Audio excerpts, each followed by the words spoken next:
السلام علیکم ناظرین، پروگرام بون ہیلتھ کے ساتھ ڈاکٹر خواجہ ساجد اسلم حاضر ہیں۔ میں آرتھوپیڈک سرجن ہوں، ہپ اور نی ریپلیسمنٹ کرتا ہوں، آرتھروسکوپیز اور بیک ایک اور فریکچرز۔ آج کا جو ٹاپک ہم ڈسکس کر رہے ہیں وہ ہے بیک ایک ان اولڈ ایج۔ بیک ایک کی بہت سارے ریزن بچپن میں ہوتی ہیں، بچوں کو جو بیک ایک ہوتی ہے، پھر ایڈلٹ ایج میں ہے، پھر مڈل ایج ہے یا اولڈ ایج ہے۔ تو آج ہم اسپیسیفکلی ڈسکس کر لیتے ہیں اولڈ ایج میں بیک ایک کیوں ہوتی ہے۔ جنرلی اسپیکنگ اگر ہم چوٹ کو نکال لیں، انجری نہ ہوئی ہو، تو اس کے علاوہ جو بیک ایک ہوتی ہے اولڈ ایج میں وہ اس کی کافی وجوہات ہو سکتی ہیں۔ ایج کی وجہ ساتھ ساتھ ان کو آرتھرائٹس ڈیولپ ہوتا ہے، گنٹھیا، جس طرح گنٹھیا گھٹنے کا ہوتا ہے یا ہپس کا ہوتا ہے، اسی طرح گنٹھیا بیک ایک کا بھی ہوتا ہے، موڑوں کا بھی ہوتا ہے گنٹھیا۔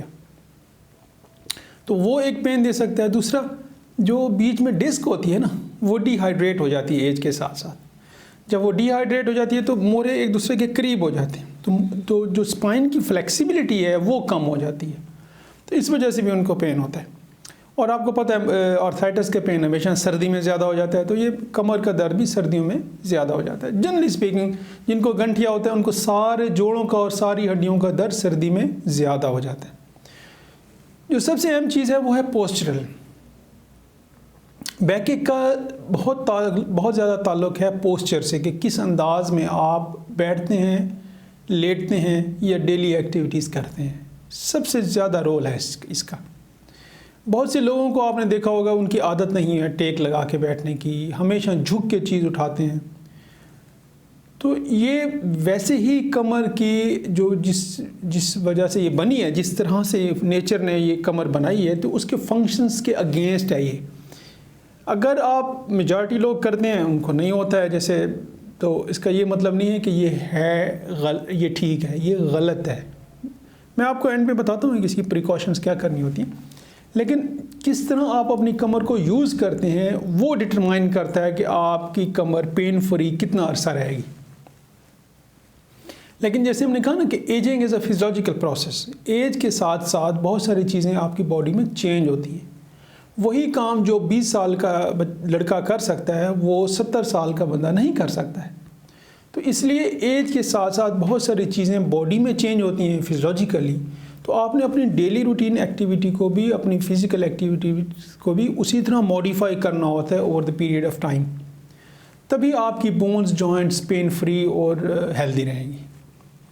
بیک ایک کا جہاں تک تعلق ہے، جیسے میں نے کہا ہے کہ اس کی سب سے جو اہم پریکاشنز ہیں وہ آپ جب بھی بیٹھیں ٹیک لگا کے، جب بھی بستر پہ بیٹھنا ہو، کرسی پہ بیٹھنا ہو، ٹیک لگا کے بیٹھیں، کبھی جھک کے چیز نہ اٹھائیں، ہمیشہ گھٹنوں کے بل بیٹھ کے اٹھائیں، اور وزن اتنا اٹھائیں جتنا آپ اٹھا سکتے ہیں۔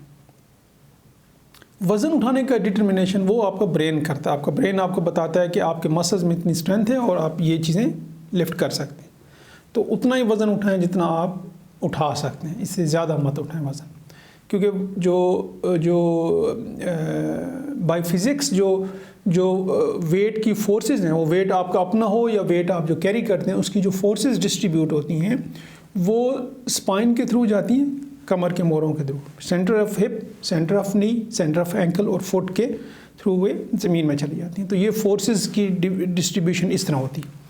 تو جتنا ویٹ اٹھاتے ہیں اتنی ہی فورسز ان کے تھرو جاتی ہیں۔ اگر زیادہ ویٹ اٹھائیں گے تو ہو سکتا ہے مسکولر انجری ہو، لیگامنٹ انجری ہو، یا بون کا فریکچر بھی ہو سکتا ہے۔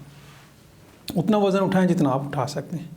اپنا اور اپنی فیملی کا صحت کا خیال رکھیے گا۔ بیک ایک بہت پرابلم ہے، ایک دفعہ ہو جائے تو پھر لانگ لاسٹنگ ہوتا ہے، اس لیے پریونشن از آلویز بیٹر۔ جتنا آپ اس کا احتیاط کریں گے اتنا ہی آپ کو علاج کی ضرورت نہیں ہوگی، اور اتنا ہی آپ کا خرچہ کم ہوگا، آپ کی سٹریس کم ہوگی، آپ کا ہاسپٹلز، ڈاکٹرز کے وزٹس کم ہوں گے۔